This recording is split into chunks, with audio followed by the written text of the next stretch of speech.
পরিবর্তনের প্রতিশ্রুতি দিয়ে ক্ষমতায় বসা বিএনপি মাত্র ৬ মাসের মধ্যেই রাষ্ট্র পরিচালনায় ব্যর্থতার পরিচয় দিয়ে তাদের অতীতের রাজনীতিতে ফিরছে বলে অভিযোগ করেছেন এনসিপির আহ্বায়ক নাহিদ ইসলাম।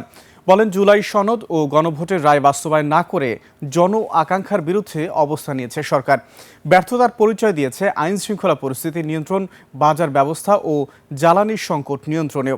ফিরিয়ে এনেছে দলীয়করণের শাসন ব্যবস্থা। আরও জানাচ্ছেন সুমাইয়া খান।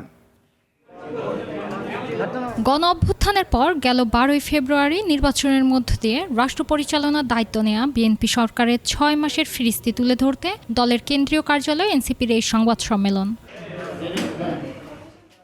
সম্মেলনে সরকারের 180 দিনের 29টি ব্যর্থতা তুলে ধরে এনসিপির আহ্বায়ক বলেন, পরিবর্তনের প্রতিশ্রুতি দিয়ে ক্ষমতায় আসা বিএনপি রাষ্ট্র পরিচালনায় পুরোপুরি ব্যর্থ। সরকারের বহুল প্রচারিত 31 দফা নির্বাচনী ইশতেহারের একাধিক দফা এই 6 মাসের মধ্যেই কিন্তু পরিত্যক্ত হয়েছে এবং তারা নিজেরাই সেটা বরখেলাপ করেছে। অভিযোগ করেন, জ্বালানি, দ্রব্যমূল্য ও আইন শৃঙ্খলা পরিস্থিতি বাংলাদেশের ইতিহাসে সবচেয়ে ভঙ্গুর অবস্থানে রয়েছে। বেড়েছে ভিন্নমত এবং বিরোধীদের উপর দমনপীড়ন। বিদ্যুৎ সংকটের জন্য বর্তমান সরকারের ন্যূনতম দায় নেই, বরং যে ফ্যাসিস্ট সরকার ছিল 15 বছরে তাদের উপর দায় চাপাচ্ছে।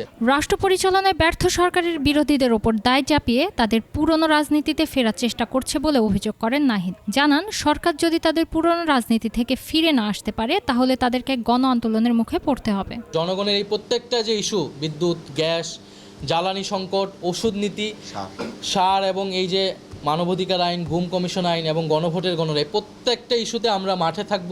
সরকার যদি এই সংকটগুলার সুরাহা না করে, সরকার যদি তার যে পুরনো রাজনীতিতে তারা প্রত্যাবর্তনের চেষ্টা করছে, তাদের প্রতিশ্রুতি থেকে সরে যেয়ে সেই জায়গা থেকে যদি সরে না আসে তাহলে তারা ব্যাপক গণ আন্দোলনের মুখে তারা পড়বে। পররাষ্ট্র নীতির ক্ষেত্রে বর্তমান সরকার দুর্বলতার পরিচয় দিচ্ছে বলে মন্তব্য করেন নাহিদ।